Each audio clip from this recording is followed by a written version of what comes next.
Well, this is it, the final game week of the Premier League, or game day I guess you could say, as they're all happening on Sunday. But we're finally here, the season is coming to a close, and what a very interesting season it has been, and it's still not wrapped up. There is still a possible relegation spot up for grabs, and also the title is still very much wide open. So it's going to be a very exciting final day. And just before I get started, I do want to say this is probably going to be the last season I do these Premier League predictions. Quite frankly, this season I've not really enjoyed doing them, to be honest. I say that, they were great at the start, but I think as the season's gone on, they've just felt like more of a chore.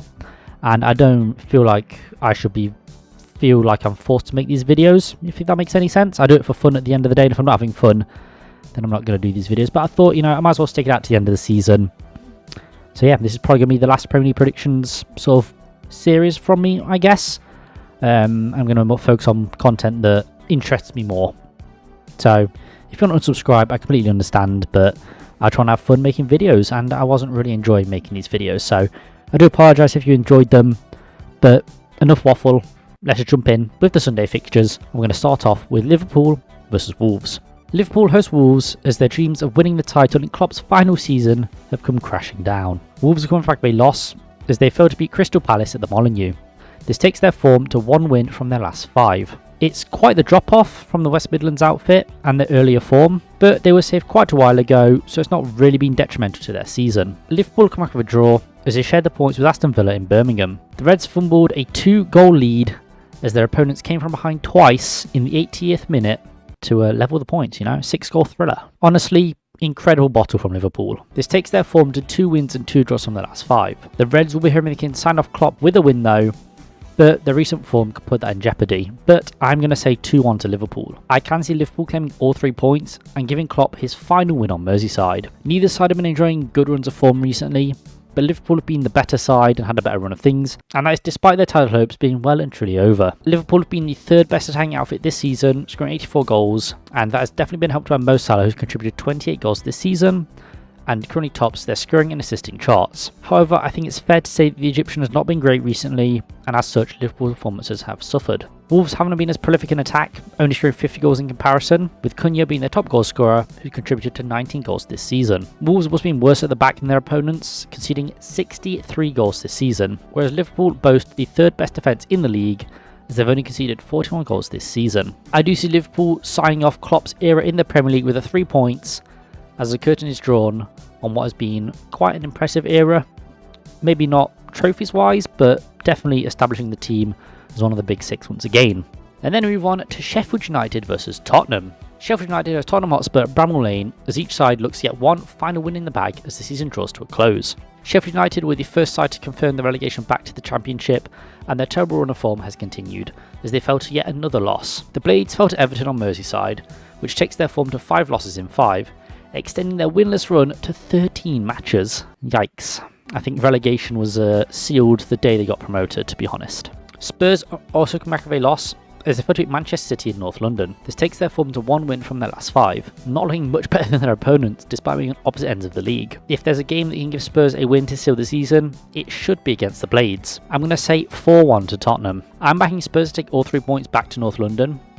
Sheffield United have been relegated for weeks now, but they've not just rolled over for sides and are still looking to score goals and win games despite their fate. Spurs have fallen off coming to the end of the season, dropping many points against teams that they should have had the upper hand over, and their loss to Manchester City saw Champions League football slip out of their grasp, and they haven't even secured Europa League yet, with Chelsea still hot on their heels. A win in Yorkshire will seal that Europa League football for next season, so at least there's that. Spurs have been a brilliant attacking side this season as they've scored 71 goals, but that has also fallen off recently as well. They can see Sheffield United as a great opportunity to rectify that somewhat.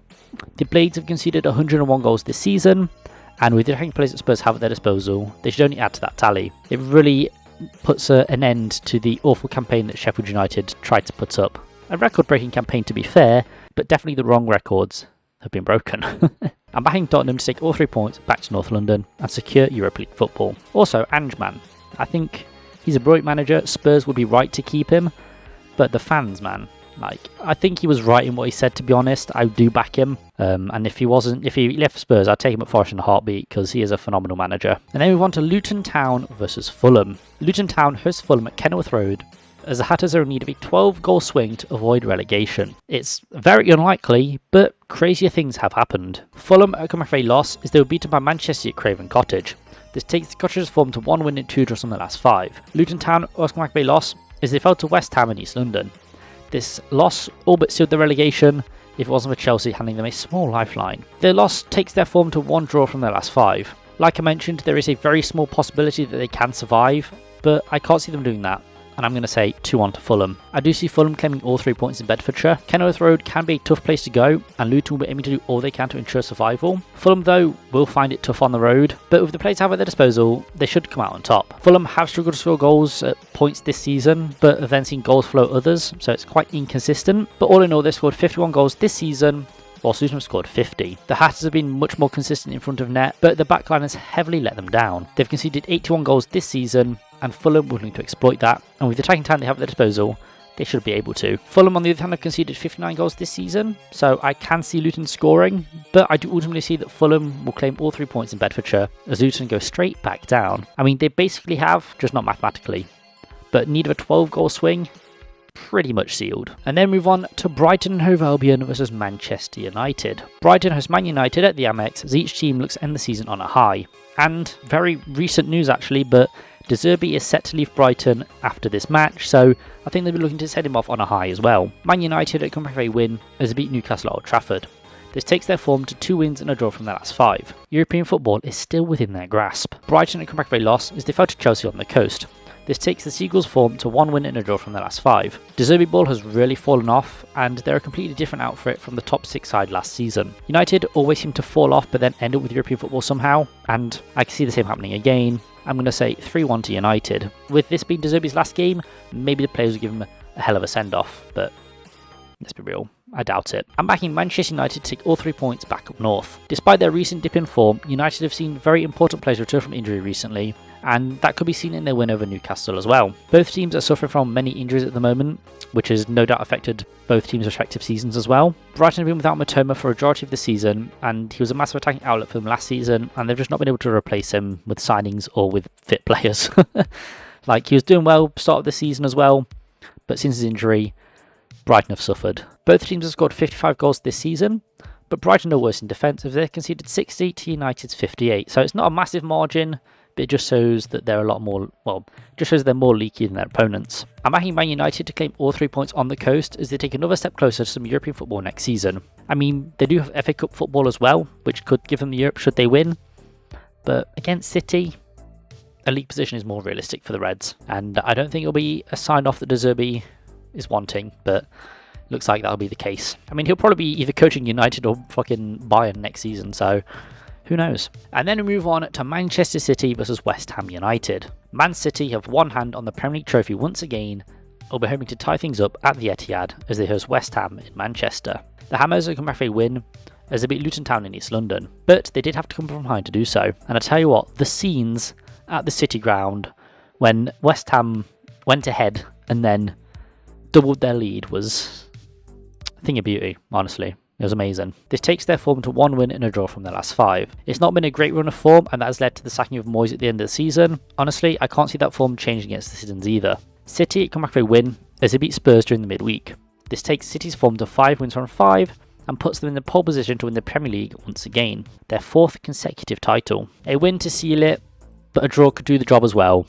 I'm going to say 3-0 to City. I'm backing Man City to claim the 3 points and lift the English title once again. As I alluded to, West Ham haven't been enjoying a great season, and the team looks like it's fallen apart recently, not performing to the same level that they had been earlier in the season, which has all but seen them fall out of European contention as well. Manchester City have been battling to retain their English crown this season, mostly against Arsenal once again, and it looks like they'll be successful again as well, as the North London outfit are 2 points behind them. So, as I said, a win would guarantee them the Premier League title, but a draw could do the job as well if goal difference goes City's way. The Hammers haven't been great recently, and have shipped 5 goals twice in their last 5 matches. City have scored 4 twice and 5 once in their last 5 matches as well, which has helped City have the best attack in the league, scoring 93 goals this season. The Citizens also have the 2nd best defence in the league as well, conceding 33 goals. However, they will without Ederson, who was injured versus Spurs. Although Ortega is a very solid keeper, and I expect them to keep a clean sheet here as well. 3 goals could honestly be a conservative estimate given both teams' recent forms and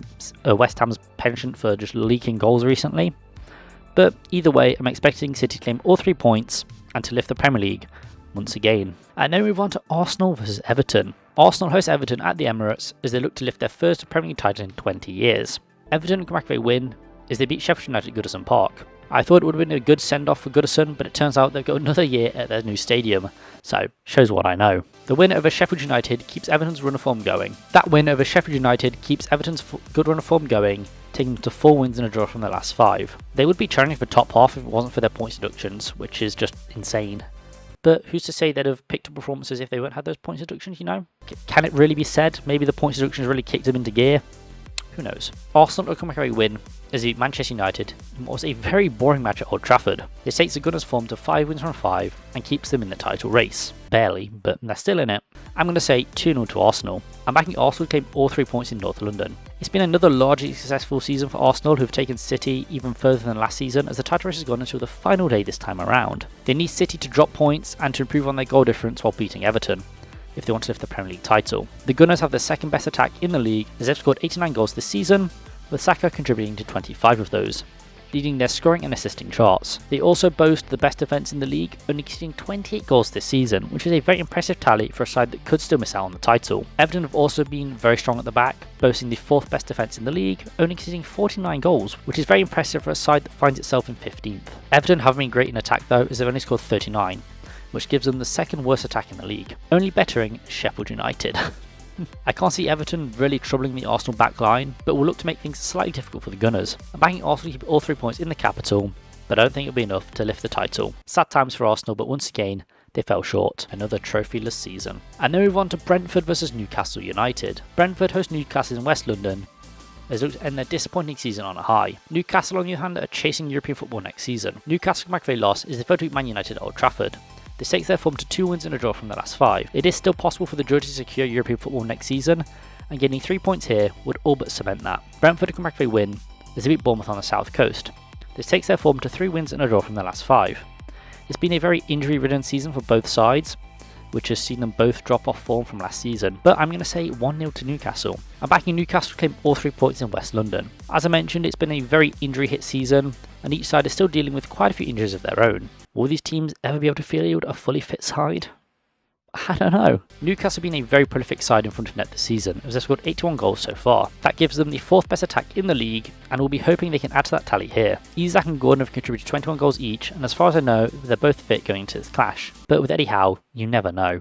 Isak has been very impressive this season, scoring 20 goals and staying 3rd in the Premier League scoring charts. Brentford haven't been as good in front of net, as they've scored 54 goals this season, with Wissa leading their scoring charts, contributing 13 goals, but with Mbeumo assisting more as he contributed to 15. The teams have been very similar at the back though, as Brentford conceded 61 goals to Newcastle's 60. It's not really surprising as both teams had a raft of defensive injuries this season, with first choice defenders still out for both sides. I'm backing Newcastle to claim all 3 points and take them back up north, and possibly securing European football next season, and maybe a competition they could actually win. And then move on to Crystal Palace versus Aston Villa. Crystal Palace hosts Aston Villa in South London as they look to end the season on a high. Aston Villa have confirmed to Champions League football for next season after City beat Tottenham, and have reaped the rewards for their very successful season under Emery. He's now taken 3 Villa sides to the Champions League: Aston Villa, Villarreal, and Sevilla.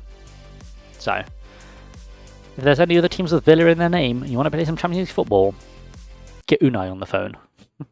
However, the Villains are coming back with a draw as they shared the points with Liverpool at Villa Park. This takes their form to 2 wins and 2 draws from their last 5.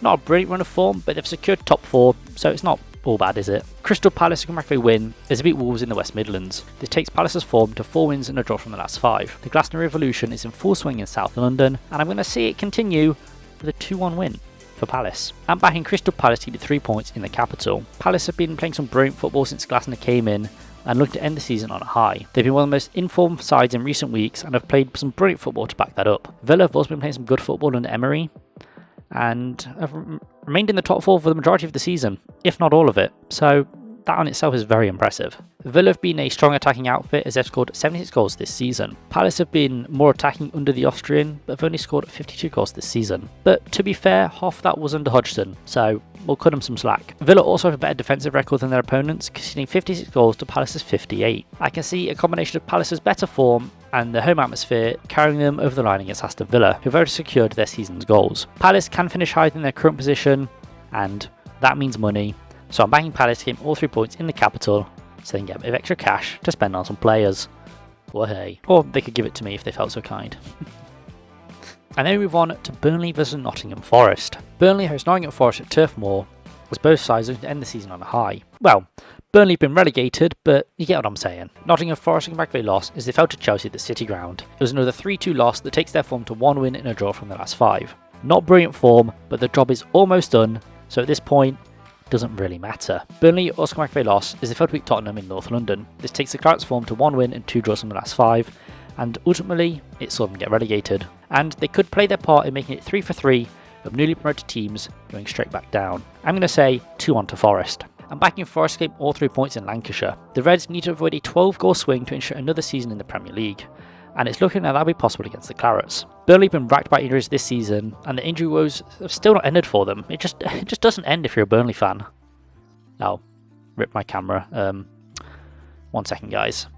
I swear most of these players have been out for like a majority of the season, so, you know, it's hard being a Burnley fan, but that's what you get for supporting Burnley, I guess. They're still expected to see numerous players on the sidelines. Forest are also experiencing injuries, but nowhere near as bad as it was in last season, with only a few players set to miss out. Nottingham Forest haven't exactly been goal machines this season, as they've only scored 47 goals. That's the 4th worst tally this season, behind 2 relegated sides. And with the attacking talent we have at disposal, that is fucking shocking. Burnley haven't been much better themselves though, as they've scored 40. Forest also haven't been great at the back, conceding 66 goals this season, but they have been better than Burnley, who have conceded 76, so silver linings and all that. Forest are pretty much safe, but a win here would fully confirm that, and I do see the Reds claiming the 3 points at Turf Moor. Now, I don't want to jinx it, but the Reds are staying up. Waka waka, eh. And finally, Chelsea vs Bournemouth. Chelsea hosts Bournemouth in West London, as the Blues look to cement a European football finish on this final day. Very exciting. Bournemouth come back very lost as they failed to beat Brentford in their own backyard. This takes their form to 2 wins from their last 5. It's a slight dip in form from the Cherries, but they see themselves rooted in mid-table. Chelsea have decided it was time to stop playing football as they come back a great win, as they beat Brighton on the south coast. This has been a brilliant resurgence from the Blues and has shown how injuries have massively affected them this season. They're cooking now, to be honest. They are really cooking. I'm backing Chelsea to claim all 3 points on the coast. The Blues do have the potential to finish the season in 5th, which would be a very impressive result considering the season they've had. But to be fair, they did spend a fortune, so they should be performing well, let's be real. Bournemouth have also enjoyed a good season under Irola, building on last season and climbing to establish themselves in the middle of the table. It's been a good season for the Cherries. Chelsea have also been a very prolific attacking side this season, as they've scored 75 goals, with Palmer contributing to 32 of those. He's been an amazing signing for Chelsea, a real coup from the Blues to be honest, and has single-handedly carried them for most of the season. He should definitely be in Southgate's plans for the Euros. Bournemouth haven't been as prolific in front of net, as they've scored 53 goals this season. Chelsea also have a better defensive record than their opponents, as they've conceded 60 goals compared to Bournemouth's 65. And backing Chelsea to claim all 3 points in West London to fully secure some European football next season. And honestly, I'd say that's a successful season under Poch. He got a lot of stick at the start of the season, and rightly so, because they just weren't performing. But he's turned it around, and they've started playing football again. So, I think he's done well. But yes, those will be my Premier League predictions for the final game week of the 23-24 Premier League season. I've been O2GT. Hope you have enjoyed. If you have any predictions of your own, please do leave them down in the comments. I do enjoy reading those. This is probably the final Prem predictions from myself, so hopefully I can sign it off with a couple dubs. And hopefully Forest don't lose by 12 goals. Please. I'll see you guys in the next one. Peace.